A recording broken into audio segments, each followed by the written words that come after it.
pada saat kedatangan Tuhan Yesus yang kedua kali, ada kebangkitan tubuh. Semua orang percaya yang sudah mati, tubuhnya akan dibangkitkan. Dan semua orang percaya yang hidup akan diubahkan. Lalu pertanyaannya adalah, bagaimana dengan nasib semua tubuh orang yang tidak percaya, baik yang sudah mati maupun yang masih hidup? Jadi sekarang ini kan banyak orang percaya sudah mati kan? Banyak orang tidak percaya juga mati. Jadi yang sudah mati ini orang percaya maupun orang tidak percaya. Pada waktu Tuhan Yesus datang, dunia berjalan seperti biasa. Tuhan Yesus datang. Pada waktu Tuhan Yesus datang ya ada orang percaya yang hidup. Masih hidup. Misalnya kalau dia datang 5 menit lagi.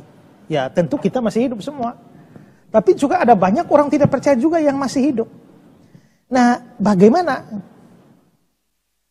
peristiwa berhubungan dengan kebangkitan tubuh? Tentu waktu Yesus datang itu, maka pertama-tama yang terjadi adalah orang mati bangkit. Orang mati bangkit ini baik orang percaya maupun orang tidak percaya sama-sama bangkit. Ya, sama-sama bangkit. Lalu orang yang percaya itu menyongsong Tuhan di angkasa. Lalu pada saat Yesus datang di mana orang mati bangkit, orang percayanya menyongsong Tuhan di angkasa, yang tidak percaya tidak. Tetap tinggal menunggu penghakiman. Tapi orang percayanya menyongsong Tuhan di angkasa, lalu datang lagi bersama-sama dengan Tuhan Yesus. Tapi pada saat orang yang mati itu naik, setelah semua orang mati yang percaya itu terangkat ke angkasa, giliran yang kedua adalah orang-orang percaya yang masih hidup langsung diubahkan. Ya, langsung diubahkan tubuhnya dan bersama-sama dengan orang yang sudah mati itu menyongsong Tuhan di angkasa. Lalu bagaimana dengan orang-orang yang tidak percaya tapi masih hidup? Maka mereka tentu saja diubahkan juga karena tubuh yang sekarang ini itu nanti akan masuk ke dalam sama seperti orang yang mati tidak percaya dia bangkit. Alkitab tidak memberikan istilah tentang tubuh mereka, tapi untuk orang percaya disebut sebagai tubuh kebangkitan.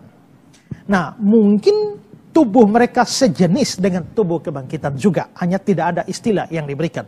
Maka orang tidak percaya yang masih ada saat Yesus datang kembali sama seperti orang percaya diubahkan untuk menggunakan tubuh kemuliaan, mereka juga diubahkan untuk tubuh yang nantinya akan dimasukkan ke neraka, baik yang sudah mati maupun yang hidup setelah penghakiman terakhir. Ya, nah orang tidak percaya juga dibangkitkan itu terlihat dari Kisah 24 ayat yang ke-15.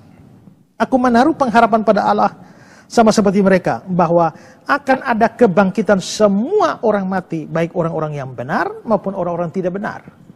Daniel 12 ayat 2, dan banyak di antara orang-orang yang telah tidur di dalam debu tanah akan bangun. Sebagian untuk mendapat hidup yang kekal, sebagian untuk mengalami kehinaan dan kengerian yang kekal. Jadi Alkitab memang mencatat itu.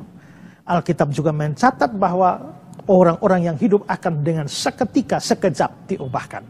Hal yang sama juga akan terjadi dengan orang-orang tidak percaya yang masih hidup saat Tuhan Yesus datang kembali. Nah, sekali lagi tidak ada istilah bagi tubuh yang mereka kenakan setelah bangkit atau setelah diubahkan. Alkitab hanya berisi istilah untuk orang percaya, tubuh kebangkitan. Mungkin sejenis, hanya tidak ada istilahnya. Ya.